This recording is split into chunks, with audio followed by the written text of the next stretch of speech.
And I think we are live for today's webinar. So hopefully you are all hearing me loud and clear. I'm also noticing that we've already got a few welcomes in the chat there in the comments on the side of your screen. So yeah, one of the first things I'm going to say is please don't hesitate as we run through today's webinar to leave some comments and questions. Whilst I might not get an opportunity during the actual webinar, hopefully we'll have a little bit of time at the end where I can pick up on any questions that you may have, and certainly we'll make a point of following up anyone who has a specific question that we don't get a chance to get to today. Then we'll soon be able to follow up. I think the live stream actually stays live for around 10 minutes or so after we finish the webinar, so around about 2:10 UK time. And so again, I'm happy to stay online and answer or take any comments or questions at that point in time as well. First of all, thank you very much for taking the time out and joining us today. Really quite overwhelmed, I must say, with the amount of interest and sign-ups that we've had for today's webinar. I know these things come and go, and not everyone will manage to actually make it. So thank you for those of you that are currently online, and to those of you that are perhaps watching the recording at a later date. Thank you for taking the time out to look at this. First of all, as a brief introduction, for those of you who don't know me, my name's Craig Smith, as it says on the screen there. I am the head of operations and learning and development here at COMET. So all things delivery, rollout and implementation within an organization that use COMET. Ultimately, I've got some responsibility around along with the team here. So great to have you along. Delighted to welcome people, as we can see already, from different parts of the world. A nice contingent coming in from the early starters on the west side of the pond from where I'm at, currently streaming from Aberdeen here in Scotland, which is the HQ, of course, of COMET. And I know we have people dialing in as well from the Middle East and the Far East and different parts of Europe. So thank you very much for taking the time out to join today's workshop. The purpose, and I'm going to run through just a little bit of an overview shortly about what we're going to do today and what I'm going to cover off with you all. I do hope you find it useful and, of course, beneficial. We opened this webinar up to everyone, so we didn't restrict who could attend this to only existing COMET customers. It's not a surprise that the majority of signups, of course, are existing COMET users, which is fantastic. But we do also have some that are maybe a little bit less familiar with COMET and the process. And so really my job today and in the future webinars that we're going to run within our COMET series is to make sure that we deliver it in such a way that everyone can get something out of it, and you don't just need to be a COMET customer. So yeah, as I've said, delighted to welcome you all along today. Just before we get into it, and we start to cover off a little bit about what we're going to look at today, just a heads up and a reminder again about the future webinars that we've got coming up within this series. Hopefully, most of you have managed to sign up to all three. Today, of course, we're going to take a bit of a deep dive into COMET's route maps, and we'll talk a little bit as well about best practice around root cause analysis, and of course, learning from that data and what we actually do with it. On the 21st of November, we are going to explore a case study with regards to understanding human error. So we're going to take a reasonably well-known incident that took place in recent times, and we're going to explore that in the context of understanding human error. So hopefully you'll find that really useful and engaging. So if you've not signed up to that, then please do. And finally, before we close out this year, then we are going to look at effective data gathering. And again, we're going to look at that in the context of not just some of the techniques and the processes that we ought to be considering when undertaking an investigation. We're also going to think about ourselves within that context. So how we as an investigator should behave. What are some of the more common, perhaps, biases that we might fall into, and trying to be aware of these as well. And actually, it's a little bit of a misconception that our bias is always wrong. Not necessarily. Sometimes our gut feeling and our instincts and how we approach things can actually be correct. But of course, within an investigation, we really ought to validate that, of course, with evidence and facts. So we'll talk about that as well.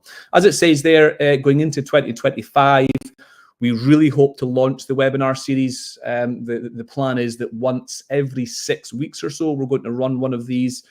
We are going to pick a very relevant topic from within the world of investigations, root cause learning.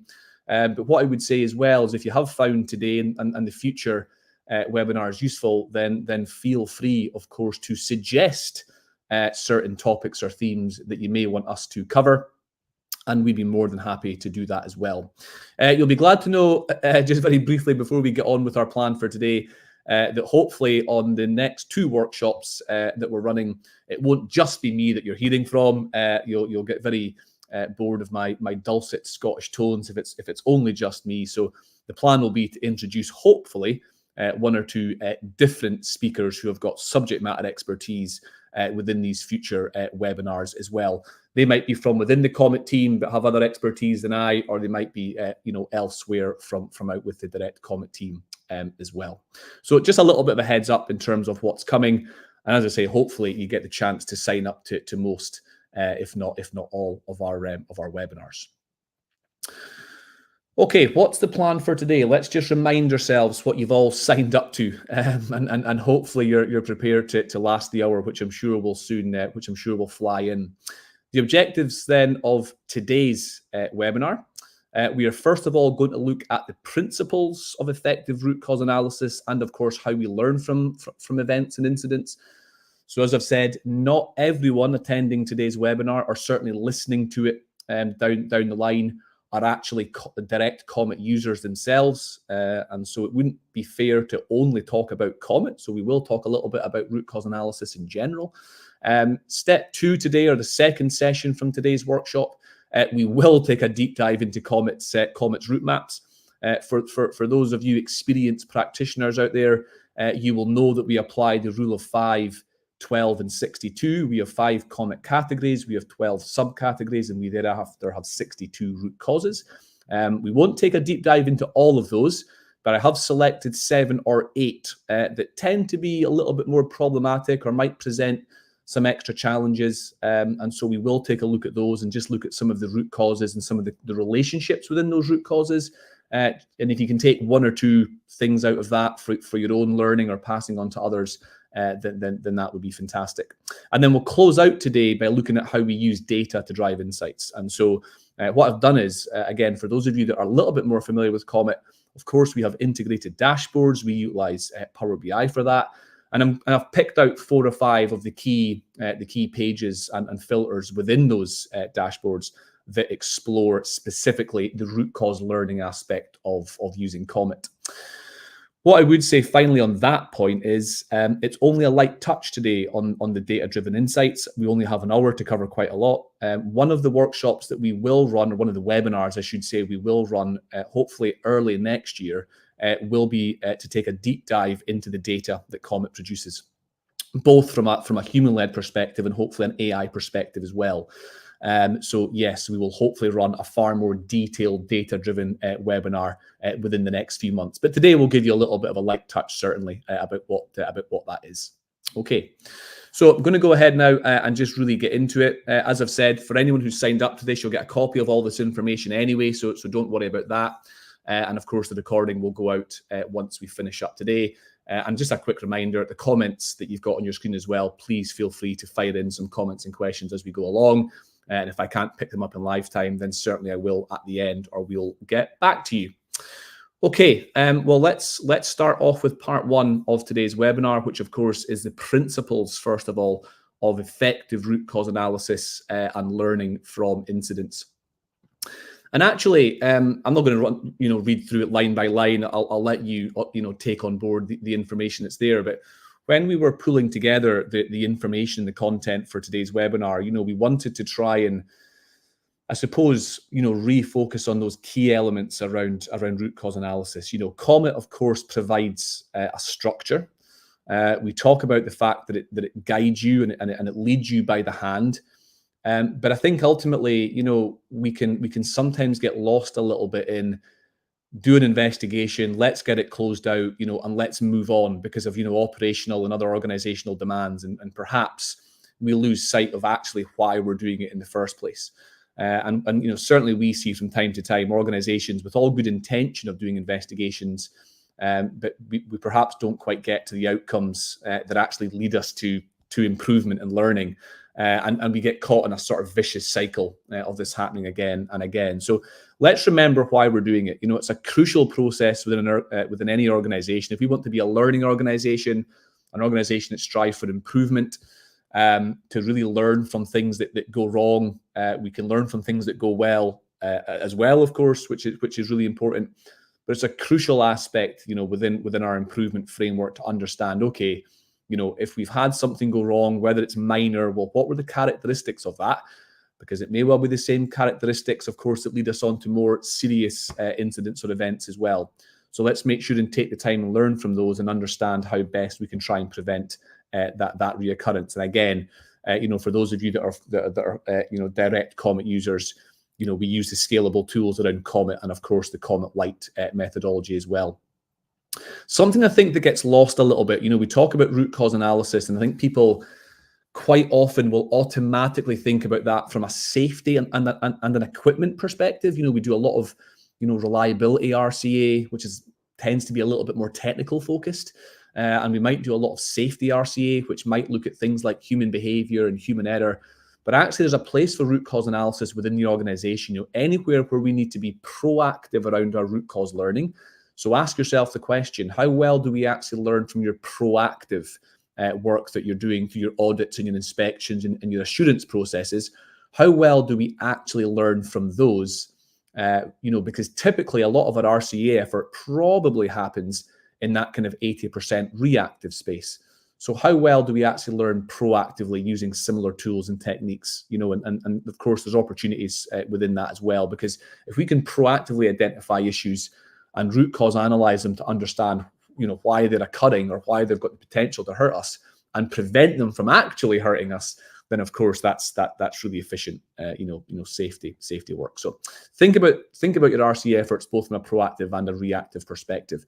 And of course, it doesn't just span things like safety and equipment. It covers all failure type. And of course, we've got people dialing in today from different parts of the world, from different organizations and across different industries. And hopefully we're all talking the same language in terms of our ability to properly understand. We'll also talk as well and explore the importance of identifying actually accurate root causes to really allow us to learn longer term and not undermine the process, with ineffective actions and outputs as well. And if we're able to do that, of course, that allows us to truly become a little bit of an internal learning organization. And this is just one of the many tools that you can utilize, of course, to try and achieve that. So that sends a little bit of context about, the importance of root cause analysis, why we should be doing it within an organization. And I'm sure we can all agree with these things. And you're probably thinking, yeah, Craig, I know all of that. But sometimes it acts, as a little bit of a reminder about the importance as to why we're actually here and why we actually do it. So we'll talk a little bit about some of the pitfalls or some of the common error traps that we see people falling into when it comes to root cause analysis. But let's first of all talk about some of those key principles that we should be looking out for. And you might be thinking, well, root cause analysis is a very specific thing. It's very specific in relation to we identify, why things have gone wrong, what the characteristics of those things were, and let's try and fix them. And whilst that's not inaccurate, I think sometimes it often gets lost as well. And again, for those of you that are that know us well as an organization, you'll be probably fed up of hearing us going on about this. But the importance of doing a proper structured investigation, it doesn't have to be war and peace, doesn't have to take days and days and weeks, but doing some form of an investigation in a structured, consistent way really does make all the difference when it comes to your output. So quality in for quality out, and I really can't overestimate the importance of that. Of course, identification of accurate and contextual root causes. You might be wondering what I mean by that. Well, again, where you use a systematic tool, like COMET, it will of course lead you by the hand to understanding what that layer of underlying root cause actually is within that specific investigation. But of course, contextually, that can change from one incident to another. So the reason that you select a root cause for that event and you select the same root cause for another, well, the reasons and the context and the circumstances around that might be very, very different. So you have to be able to learn from your root causation, but from an investigation level, the context and the characteristics of that root cause are really important as well. So let's truly get to why. And that will, of course, allow us to properly implement a fix and not just something generic or something that we've done in the past, which evidently probably hasn't quite done the job. So it's about root cause, but it's about contextual root cause, I think is what we're trying to say there. And of course, I'm sure we can all, agree with this one as well, but, avoiding blame. Don't fix the work or fix the process. And I'm not going to dwell too long on this one, because as I've mentioned, in our next webinar in a couple of weeks' time, we are going to exclusively look at understanding human error. We're going to talk about error traps, and we'll give you some takeaways to think about. So I'm not going to dive too much into that, but I think we can understand that concept of, let's not just focus on, fixing the worker. Let's fix the work, let's fix the process, and we have a far better chance of preventing reoccurrence down the line. Similar to my first point here, evidence-based decision making. Again, it speaks for itself. Let's not necessarily jump to conclusions. We've got to be open-minded within our investigation approach. And again, I'll talk a little bit, later on, and of course, and in our third webinar series, when we talk about investigations, we will talk a little bit about the bias of decision making and using our strengths and our experiences, and these are all positive things, but actually being led by those can create a risk, but also it creates opportunity, and as long as we validate that with with facts and more substantive information, then we can't really go far wrong. So don't be scared of using our experiences and perhaps our instincts and our biases, but let's not exclusively allow those to lead us to answers. So let's try and get as much evidence and fact-based approach in there as possible. And of course, it wouldn't be right for me to sit here and not talk about using a taxonomy. Again, we have a taxonomy of 62 coded root causes from communication through to training. And of course, that allows a consistent approach, which of course helps for understanding data at a higher level through trending and longer term improvements. And of course, it means that investigators in your business talk the same language, and we begin to understand what our more common or systemic pitfalls are. And of course, that's the real benefit, isn't it, of root cause learning. Every investigation counts, as I say. And so let's employ a consistent way of actually doing that as well. And I say that for all event types, regardless of severity, from low to medium to high, regardless of whether it's safety, equipment, quality, environmental, security, doesn't matter. Let's use a consistent approach and talk the same language. And it's amazing that the broader organizational uplift that you will get. If you've got silos of teams using different things, how can you possibly expect to understand at a higher level in your organization, strategically what's actually going wrong here and what do we need to think about? So let's try and lift it up a little bit and get that consistent approach to everything that we do. So hopefully nothing in there too argumentative and that you can't necessarily agree with. I'm going to talk a little bit about the avoiding some common pitfalls as well. And again, just kind of 4 or 5 points in here to think about. And this is a classic that we get all the time. And even when we're engaging early with organizations that might be looking at COMET or an improved way of doing investigations, we often hear that language about, well, but what was the true root cause? What was the priority root cause? What's the silver bullet that if I fix that, it's going to fix everything else? And frankly, the reality is there's no such thing. Consider all possible outcomes. And what we mean by that is that if we are able to open our mind a little bit, actually, to the fact that by considering the full organizational profile or spectrum about possible causation, and understanding that typically root causes occur in clusters, they work together. They don't just singly cause us little issues here and there, but they actually come in clusters. If you can understand that concept of root cause analysis and not being so focused and minded on one particular thing or one particular problem, then again, it's amazing the uplift that your investigations and your root cause analysis will give you. So don't think about just the silver bullet. Think about all possible causation that might exist. Another very common one, of course, is stopping at the what. We think we've got to the why, but actually we haven't.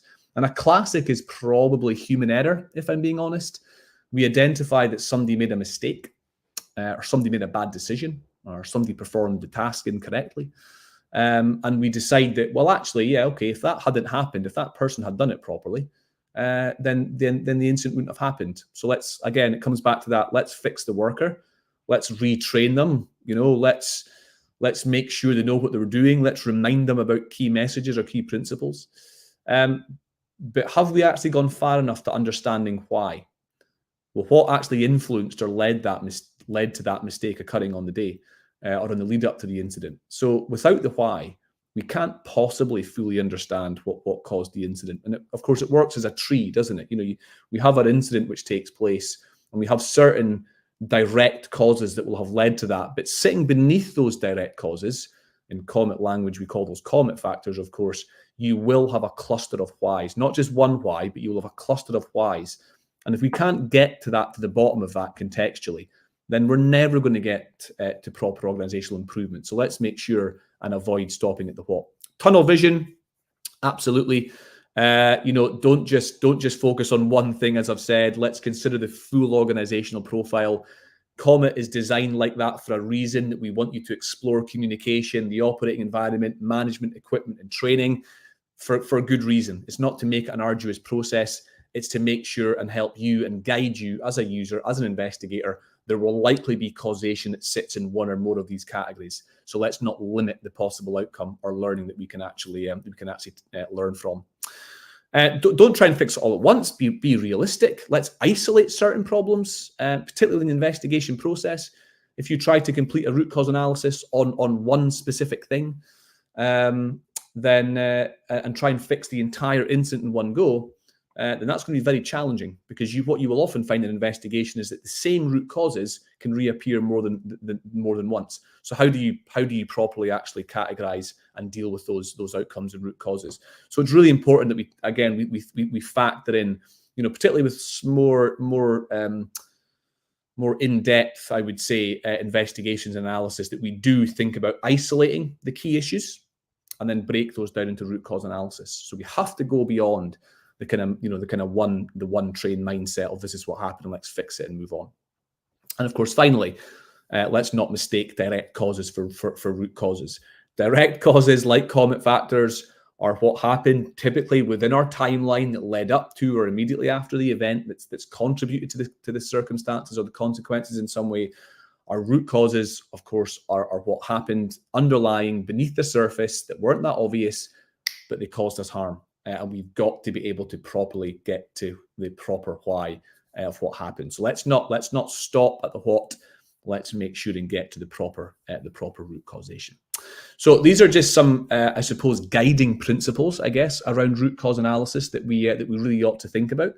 And as a sort of general rule of thumb for these things, if we're able to stick to these and avoid these common pitfalls and stick to the kind of key principles, then we'll never go far wrong, I don't think, when it comes to using a system like COMET. We've got to have the principles and the kind of guiding philosophy, and then the system and the process that you use will ultimately take care of itself. So just finally then, before we move on and we take a look at some more of the detail, the specifics within the actual COMET system itself, let's think about how we actually learn. So preventive actions, think about our SMART principles again: specific, measurable, achievable, realistic, and timely.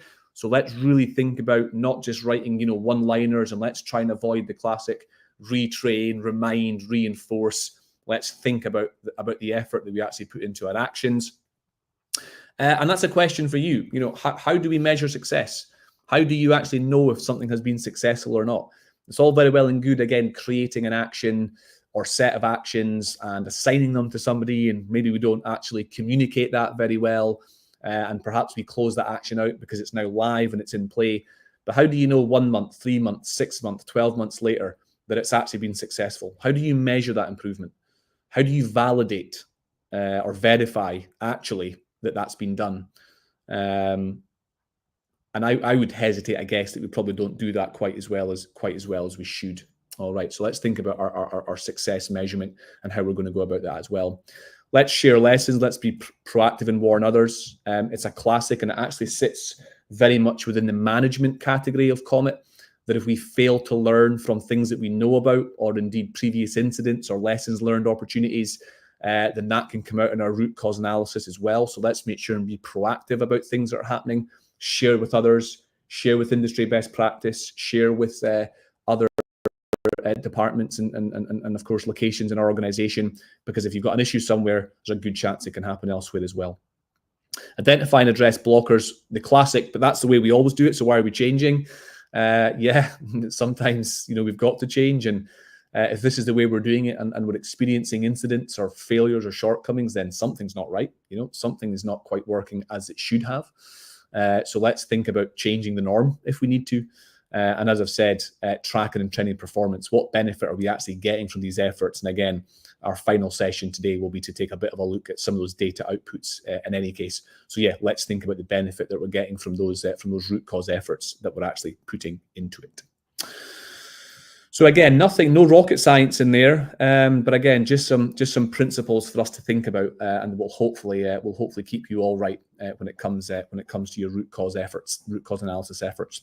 So to conclude that, then before we do take a bit of a deep dive into the COMET categories, let's think about that. Effective root cause analysis, effective learning from incidents events. It's a really important aspect of our journey to improvement. And let's not just think about that in the context of a single failure type, but how can we improve overall within the organization? How do we apply that, consistently? Again, of course, utilize a systemic, consistent way of going about that and addressing your root causes. I've talked a little bit already about using that as one of your tools to becoming a learning organization, to make sure that we can be proactive about these things. And not just waiting for the bad thing to happen and react it, but how do we proactively go out and learn from what's going on? Proactive root causes are as much of a real thing as root causes that have actually caused an incident. And if we have that mindset, then that allows us to use these tools proactively as well. And of course, for the benefit of those of you here that are not from the COMET family right now, COMET does of course provide a structured RCA tool and set of techniques to approach these things and actually go about it. And again, organizations will benefit from COMET where we're open to change, and we can turn bad things like incidents and unplanned events into opportunities. And as long as we don't disproportionately, apply blame, as long as we learn from that and we can move forward from it, then we all get better. And that's really what we should be striving to do. Okay, so there we go. I've appealed to you there with some principles, of course, around root cause learning and root cause analysis in general, and hopefully these things are no more than just reminders or validation about what we're already doing, but useful nonetheless. What I'd like to now then is take a look more specifically at COMET in terms of the actual route maps and the structure that sits within COMET. And as I said, what I've decided to do here is just take a bit of a deep dive into a handful of the individual COMET categories and discuss just some of the root causes that might cause us a little bit more pain than others, the ones that come up quite a lot, and certainly the ones perhaps that we ought to be a little bit more aware of. So again, just a reminder, when utilizing COMET, and generally speaking, root cause analysis in general, but there are three core truths that we should think about. Root causes don't occur in isolation, okay? Root causes have relationships. Root causes typically occur in clusters. Never just one thing that causes an incident to happen. Let's remember that.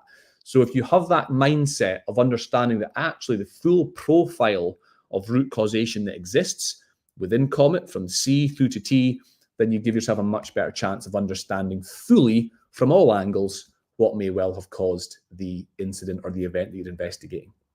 Root causes don't have a hierarchy of seriousness. I've mentioned that already. We don't prioritize root causation.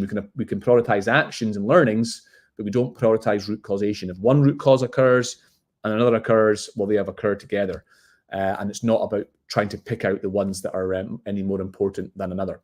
Now, of course, as you begin to look at your data more systemically at a higher level, you will start to pick up on trends. And there may well be certain root causes that are more commonly occurring than others. That's perfectly acceptable. We would expect to see that. Then you can be a bit more strategic and tactical about how you address those root causes at a higher organizational level. But from an individual standpoint, we don't prioritize our root causation. And finally, as well, root causes don't change based on any specific failure type. So again, whether you're investigating safety events, quality events, environmental events, whether it's serious, moderate, severe, minor, then again, all root causes have the potential to cause us harm. And again, with an understanding of that, and of course, if we utilize COMET smart route maps that actually change agnostically in relation to the type of incident you're investigating, then of course that gives you a much better chance to learn from those as well. So just some reminders of our key principles. Right, let's take a look at some of the route maps in just a little bit more detail then. What I've done is I've reminded you where this sits within the app. So we've got a little image there and you'll recognize that from the actual COMET system itself. And I've taken extracts from our actual route map template just to talk about some of those key principles. So the very first route map that you explore, of course, within COMET is all about written communication of policies, procedures, instructions, guidance. Common misconception sometimes is that communication counts for all things communication, including team-based communication, team-based dynamics. Not necessarily. Whether it's written or verbal communication, we are talking about that within the context of PPIG, policies, procedures, instructions, and guidance. So just a couple of things to remind ourselves here. Root causes C1 to C5 all talks about an inadequacy in some way of that PPIG. So the policy or the procedure or the guidance, whatever it is in some way inadequate. Okay, we can't access it, it's inaccurate, it lacks guidance, it's confusing, it's whatever it is. It exists, but it's not doing the job that it ought to do. It could be a lot more effective. C6, however, there was none. No written PPIG for the task or the activity. So it's illogical for you to have your root cause analysis produce a root cause of either C1 to C5 and also C6. That's illogical because you can't on one hand talk about a procedure being inadequate and on the other hand talk about it not being there. That doesn't go together. So whilst the COMET system right now doesn't necessarily direct you away from these things, it won't automatically prevent you from selecting certain root causes. It probably will in the future, mind you. It just doesn't do that right now. These are things to think about, within that. Also, with C1 to C6, if selecting any of those, also consider M7 within the management category. That also talks about a lack of or an inadequacy around our policy and procedures and how we've actually rolled those out in an organization. So again, that's our first example of a relationship. If you've got C1 to C6, you should automatically be thinking about, okay, management. I am more than likely going to also have a root cause that sits within the management section of COMET, because again, that's all about the implementation, the rollout of our PPIG, amongst other things as well. So communication and management generally go hand in hand. And I would say more often than not, you will have root causes. If you've got a root cause or two in one category, you will likely have a root cause or two in another category as well within management or communication. So these two are almost intrinsically linked, I would suggest. And it's rare to only have root causes in one or the other. So that's the first top tip to think about. Let's move on. Let's talk about the operating environment then. Let's talk about our individual human factors. OE1, failure to adhere to PPIG or taking shortcuts. Probably a fairly common root cause for all of you. I would suggest that's coming out in your data and within your dashboards, and that's for good reason. But if selecting, I would say OE1. Let's consider that as a gateway root cause. We talk about root causes not being standalone or not being selected on their own. There is probably no better example of that than OE1. So if you're selecting that, you should, in fact, I would almost say you must have at least another accompanying root cause to support that. Because if you think about it, that's really a statement of something that's not been done right or something that's happened.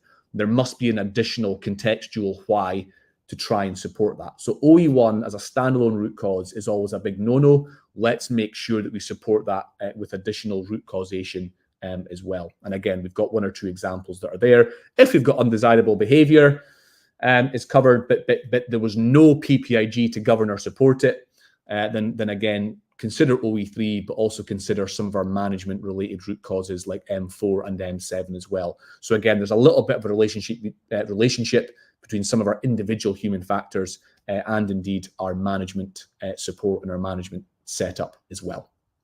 Management sits in the middle, as you'll know. It's actually the largest of COMET's 5 categories, and probably for good reason as well. Let's move on. Let's look at management. This is a classic, I would say, and something that always comes up. M1 to M3. Craig, what's the difference here? Supervisor's absent, abstracted, missing. What on earth's the difference? Is there actually a difference? Well, actually there is. And even for those of you with a particularly keen eye that understand COMET well, you will also realize that M4 even references supervision within that as well. So where do you start? I can understand why it can be a little bit confusing, as it says there. Well, let's just break the myths. Let's just break it down and explain to you what these things are. Remember where we are. We're in the management category, which means this is about overarching leadership and management responsibility. Less about ground level supervisory decision making and more about what's influenced the behavior of that supervisor. So if the supervisor M1 is absent, planned or unplanned absence are not backfilled, okay? So they're absent from the work site for whatever reason and they've not been backfilled. And again, that might be a conscious decision. It might be because there simply is no one there. But, that supervisor is absent, he's off, they're away. And of course, there's been a decision made for whatever reason, perhaps not to backfill. And if that supervisor being absent was then a reason why something went wrong, well, then you'd be selecting M1. M2, supervisor being abstracted, a management decision to redeploy the supervisor. So they felt appropriate to move that supervisor onto another task or onto perhaps another project for a period of time. And again, they didn't replace them. So again, they've actually consciously moved that person elsewhere, and that's created a gap or a shortcoming. And again, if that's a reason why something's gone wrong or an incident's occurred, then you'd be looking at abstracted. And finally, M3, missing, that actually the supervisor themselves did make a personal decision to remove themselves and go and do something else, but only because they were forced to do so. They were forced to choose between 2 priority tasks that were taking place at the same time, and they had to go and monitor one because we can't be in 2 places at once. And again, unfortunately, as a result of that decision, perhaps where they were then missing from, again, there might have been an event or something occurring as a consequence of them not being there to supervise effectively. Well, again, yes, they've perhaps made that decision, but actually they were forced into that because they had a difficult choice to make and they had to make a decision about what they were going to prioritize. So again, it's about the management of supervision, not about the supervisor themselves or inadequate supervision, if that makes sense. It's about the management of them. If, however, a supervisor has made a decision to abstract themselves or remove themselves for whatever reason, but actually it does not fall into one of those reasons, so there was no justification for it, and actually the supervisor really ought to have been there and they probably should have been there, then you might be thinking again about a potential OE1 root cause, about not following certain processes or procedures, or indeed we may also thinking about M4 and M5 if these issues are a little bit broader as well. Okay, so again, just some common guidance around our sometimes easily confused M1 to M3 root causes. That's exactly what they mean. And remember, folks, the COMET system does have tooltips for each root cause, and it will explain what they mean and it will provide some examples. So hopefully that will help you as well, just a little bit of a reminder. The other one within management I'm going to touch on is all about our safe system of work. Again, I would suggest a very common area to be in. Again, there's some good guidance here. I've already mentioned that if we've got root causes within C1 to C6, then we really ought to probably have M7. So again, C6 talks about there not being a PPIG in place or not having one. M7 also talks about that, but it also talks about it being inadequate or inaccurate. Well, that's a great opportunity for a double-sided part of improvement there. So if you have C1 to C6, you really ought to also have M7. Okay, these things almost go hand in hand, because what you're saying there is we're accounting for the communication of the PPIG. So it wasn't rolled out, wasn't implemented, wasn't communicated to the workforce properly. But by covering off within the management section, you're also saying, well, let's ensure we take a management responsibility to either create one that we need or actually make sure that it's adequate. Okay, so you're accounting for the creation and the existence of it, as well as how we roll it out and how we implement it. So really important that we consider that as well. If we've got OE1, if you've selected OE1, which again is quite common, where there's been perhaps, shortcuts taken, processes not being followed, quite often when it comes to that, when it comes to our behavior, that may not be a one-off. It's quite often as a result of culture, how we do things here. It's become common practice. No one's picked us up on it. So again, if we are beginning to pick up on things that are more culture related, more behavior related, everyone's doing it this way, perhaps on the day or on the incident, this person just got caught out or they were the unlucky one, but actually everyone's kind of doing it, then it's not really fair to proportion, complete accountability on the individual. I'm not saying that they shouldn't be taking some responsibility for that. But actually, you've got probably a wider issue there where the organization or the management need to make sure that these behaviors are not happening the way they are. Then again, you would typically have M9, which talks about the actual enforcement, or potentially M8 as well, but about implementation and enforcement. So think about that. Think broader than just the incident itself. How is this incident been influenced by other things? And M8 and M9, similar to M1 to M3, easily confused. They read quite similar, but ultimately M8, of course, is about issues about initial implementation and rollout of a certain PPIG. M9 is about the ongoing adherence to that PPIG by individuals or teams, within the organization as well. Okay, and it also talks about M9, of course, is about weak enforcement, and it references that against OE12. Well, I'm sure all you COMET practitioners out there know exactly what OE12 is, but just as a reminder, OE12 is about poor localized or team-based culture. There you go. I don't even have that in front of me. I was able to just recall that. Then, of course, that's really important as well, that those two root causes have a link. So hopefully what you're doing, folks, is getting an understanding and an impression here of how root causes in COMET specifically have relationships. And it really just aids to the fact that it's not about a silver bullet or a singular root cause, but looking at the full organizational profile through the 5 categories really does allow you to understand the full context, perhaps, of what's actually gone wrong here. Okay. Equipment, finally, the final one in management, I should have said, final category is about ongoing organizational assurance and learning. And again, as I've got there, it's a great example of where certain root causes relate back to communication. So C1 to C6 ties closely to M12 and M14. So again, we've got those relationships, in place. If we remember, C1 to C6 is all about those written communication around PPIG. So again, there we talk about if we've known about something and we haven't actually rolled it out, we haven't communicated it properly, whether it's best practice or lessons learned, or even worse, an outcome of an investigation from an action that we haven't properly implemented, then we need to learn from that as well. But again, it also relates to being a communication issue, because it's how we roll these improvements out within the organization. So yeah, hopefully you're just beginning to get that kind of that realization, understanding actually of these COMET categories. They're not designed to be isolated issues. They are designed to overlap and have connections and have relationships. And while some root causes do go together, as I've explained, some root causes don't. C1 to 5 and C6, for example, do not go together. So yeah, it just helps you get that little bit of understanding about how these things work. Into equipment, I've picked this one with an equipment to showcase today, because probably E14 is probably COMET's most commonly abused root cause, and I've chosen that word, abuse, because that's often what happens, unfortunately. So just a couple of things. First of all, again, easy to confuse E10 and E11. They talk about maintenance, but of course, one talks about the maintenance regime not being adequate. For example, the other one, E11, talks about the maintenance regime being adequate but not being followed properly. So these are similar things, but they're not the same. So again, just making sure we get the nuances right.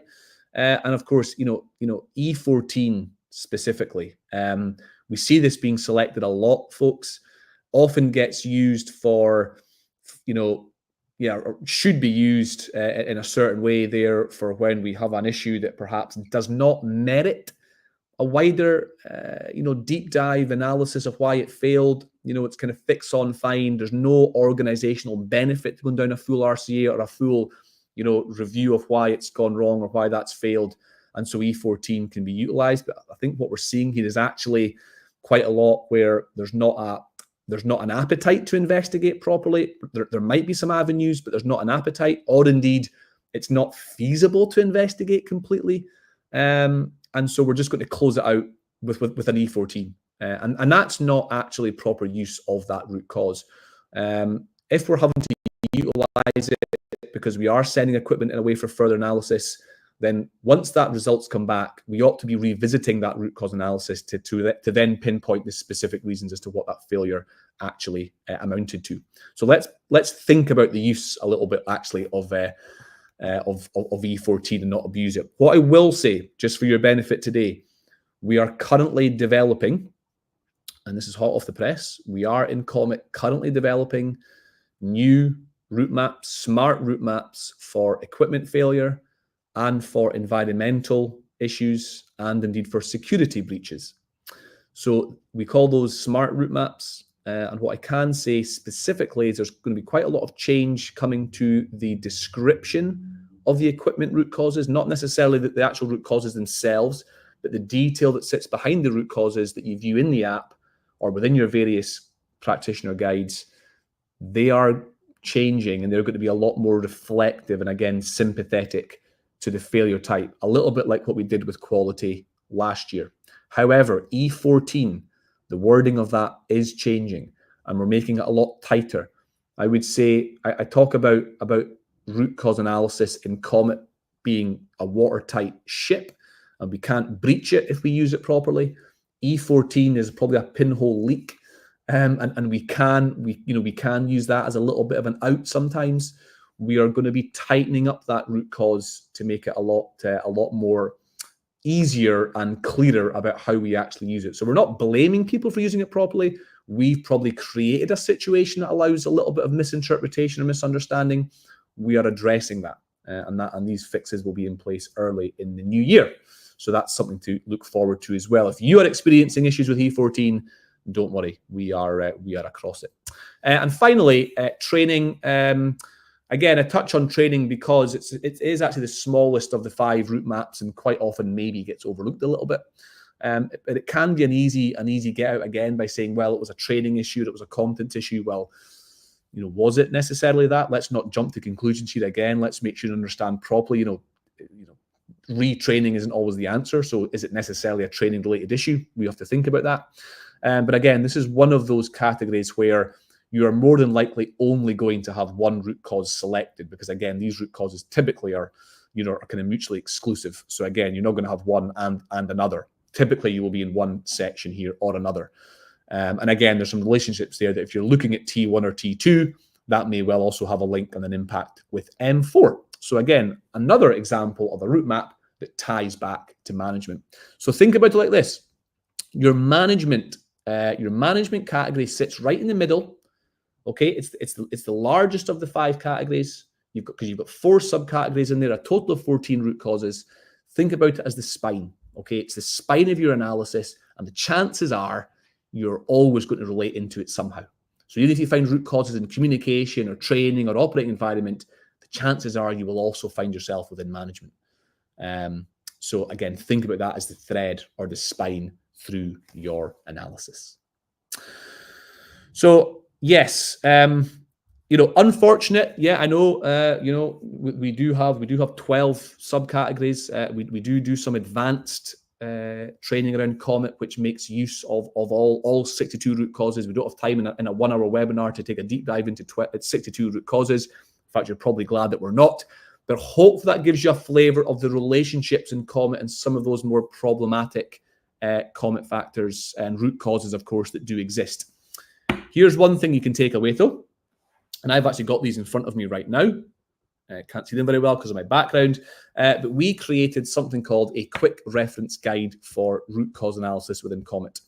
And it's a PDF document that gives you all of the information that I provide there, all of those top tips, all of those guidance around root cause relationships, the ones that go together, the ones that don't. We can make that available. We created it as a supporting resource document. Some of you may already have it. If you don't have it, no problem at all. We can share this document, and you and your fellow COMET users and practitioners may well find it useful when it comes to navigating COMET's route maps. There's quite a lot of advanced learning in there around the relationships and around the topics and the tips, so you may well find that useful as well. And just to remind yourselves, in COMET factors, 2 to 4 root causes, that's your premium, that's your optimal range. And likewise, if you're running a scalable lower level COMET Lite, again, we're not looking for any more than 2 to 4 root causes as well. So again, just some best practice COMET reminders for us in there as well. So there we go. There's just a little bit then of a deep dive into COMET and the structure of the route maps and where those relationships sit. So, you know, hopefully you found that touch just a little bit beneficial. I know I'm jumping around your screen. Our host is making sure that I'm not covering up any of the text that's on there. Right. Finally, I told you this hour would fly in. Root cause analysis part 3. I want to touch on just for a few minutes why we do all of this. Okay, why we do it. You know, using data to drive our insights and help identify and isolate and deal with our systemic issues. We talk a lot in COMET about being risk intelligent, about understanding your risk proactively through your audits and your inspections, reactively through your investigations and your learning teams, and of course, what we can overlay all of that, a lens of AI to really start to understand, well, what's our 20% of issues that's causing us 80% of our pain? What's that? Where do we really need to isolate and actually be a bit more proactive about? So the data, of course, that COMET provides within your integrated dashboards will give you great insights into what that looks like. Now, you will learn something from 10 investigations, but you'll learn a lot more from 50 or 100 or 200 investigations. And you know, we've got certain global organizations in COMET that have got over 10,000 records in there. Well, just think of the power of that data and what you can learn from that. At a systemic level, these are your top root causes. These are your trends. These are your relationships that we're seeing at a macro level. Well, there's huge benefit in being able to act on that. But it's actionable intelligence is what we're talking about. Data is just data if we don't do anything with it. You have to try and understand the story behind the numbers. What's it actually telling us? What can we actually do about it? So we try not to introduce any level of data or set of dashboards within COMET that are not actionable. Something you can do that you can't do something with, okay? You can't change the world. You can't do everything in one go, but you can begin to action certain things. Now, as I've already said, we are going to run a specific webinar in the new year looking at the data. It will be interactive. We will explore the dashboards. We'll explore how they work. So keep your eyes, keep a lookout for that coming in the new year. But I just want to touch on it today because, of course, it's relevant to what I've just been talking about. So within the power of the data that you currently have right now in your system, you can start to isolate and pick up on your top 10 root causes. You can filter that at an organizational level. You can filter that at a site level. You can start to look at that through the lens of individual users and individual sublocations. You can take a really, really broad or a really, really narrow look at that. And you can also look at that in terms of your root cause relationships with your adverse changes, as well as your barriers, effective, failed, or missing barriers. So again, you can start to apply multi-filters, multi-views on top of your data to truly understand what these links are. And again, some people, proper data nerds, really like to get into this stuff, and it's amazing what you can churn out as well. But of course, it's important that we understand the story that sits behind the numbers, that sits behind the data. That's really important. So again, not only can you do that, I also want to introduce you and remind you that we have something called COMET's Best Practices Scoreboard. Now, I've taken an image purely of the analyze phase in COMET, but you've also got the discover phase, you've got the action phase. And what it does here is it allows you to evaluate the quality of your investigations. So you can start to look at the quality of your COMET factor process.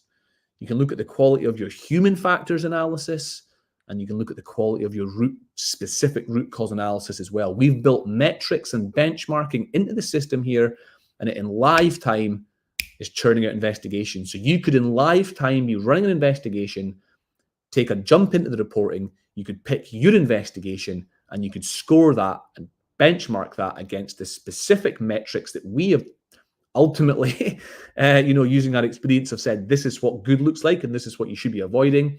And you can actually score yourself pretty much in live time. Now, you do have to go into the reporting dashboards to look at that. We are currently working on a version of COMET where you will be able to see that in live time. It will actually give you in-app, maybe through the companion tool or other tools, it will actually give you that in live time updates. But right now you've got to go and look for it, but it's still there. It exists. And again, it helps you pick out that root cause learning. Equally as well, if you didn't know this, it does filter at a user level. I'm just using our demo app here, so that's just our team. But if you looked at that through the context of your organization, particularly if you're sitting at an admin or system admin level, you'll actually begin to see root causes and the profile of root causation by each individual user. And again, it's not Big Brother. It's not about looking and picking people that aren't doing a good job, but the system will flag a bias towards certain root cause outcomes. So if you've got somebody that's got a background in, let's say, training and learning and development, or somebody who's a reliability engineer, well, they might be more inclined to start looking for root causes in equipment or training route maps, and maybe not looking at the full profile of what communication, what management offers. So again, the system is actually going to start to pinpoint individual root cause patterns and behaviors at an individual user level. So a great opportunity for coaching and organizational learning around the effectiveness of your root causes as well. And finally, the final point I'm going to touch on today, in good timing, is the relationships, of course, and the trends of root causes. So again, within your deeper insights in your dashboards, you can start to look at top 10 root causes by date. Now, I've got that view filtered by year, so it's quite broad, but I could, of course, narrow that to a certain period of, say, 3 months, for example, and I might get a far more detailed view. But our example there shows that in the last 2 years, it looks like M6 is on a fairly considerable downward trend. Good, but why is that happening? Same with C4. But I can also see that we had a little bit of a spike with OE1, with a bit of a spike with M4. Again, is that connected? They're very, very similar trends. So again, we can start to look at any connections. And on the right-hand side, you've also got the root cause matrix. So again, I've spoken so much today about the relationships of root causes and the root causes that go together or should go together and the root causes that really shouldn't go together. So this matrix allows you to explore that again at a macro level. So if I look at that there, I can see right now through my heat map that M4 and C10 go together quite a lot because that's starting to warm up. And if I get some reds and if I get some real kind of pulsating strong colors here, I know that I've got a real common trend with certain root cause combinations. So again, don't be scared to explore that data and learn from that at an organizational level. We're very proud, and when we talk about COMET and how you should be using it, yes, every investigation counts, but we've got to look at a level above that. We've got to understand, well, how is this actually helping us? What are the actions? How can we use this intelligence? Because this is what it is. How can we use this intelligence to properly act on and improve at either a site level, at an organizational level, even at an individual level? How can we actually do that? But it's down to you to go and interrogate your own data and take the learnings out from it. Okay, so I think that really covers what I wanted to talk about today, certainly in terms of our route maps deep dive. So to summarize that, we took a broader view at root cause analysis in general and some of the kind of guiding principles. We've then explored, I think, 8 of the 12 COMET subcategories that contain specific root causes, and of course, we looked at some of the benefits of combination of root causes and root causes that often don't go together. And then, of course, finally, we've looked at the power of the data that you can utilize and some of the learnings that you can get from that as well. So hopefully you found that beneficial. I can see one or two questions in the chat. I'll get to them in a moment. What I would say is, of course, again, thanks for attending. We've got 2 more webinars coming up before the end of the year, so sign up to those if you could be beneficial. As I've said, the human factors analysis one, we're going to do a case study, really interesting, I would say. And then the final one, we're going to start looking at our own biases and our investigator characteristics, and we'll have a little bit of fun with that as well. And if you want more information about us or what we do or who we are, then of course you've got the information there. Okay, so some questions in the chat. John, Craig, is there a training class which focuses on the original level in terms of... Yes, there is. There certainly is, John. And if you want to reach out to me separately about that, you can. We do try and run data-specific, master classes around that, and that's something that we can certainly do, and we've done in the past. So yeah, just reach out to me separately on that. And of course, that goes to anybody else that wants to as well. So thank you very much. I think I've hit my time bang on the 1 hour that I managed to squeeze in there. Thank you all for attending. Thank you all for listening or watching this later on if this is a recording. And of course, if anyone wants to stay on and post a couple of extra comments or questions, then feel free. Otherwise, you know who we are. Feel free to reach out to us. Hopefully you found that beneficial. And thank you all for attending.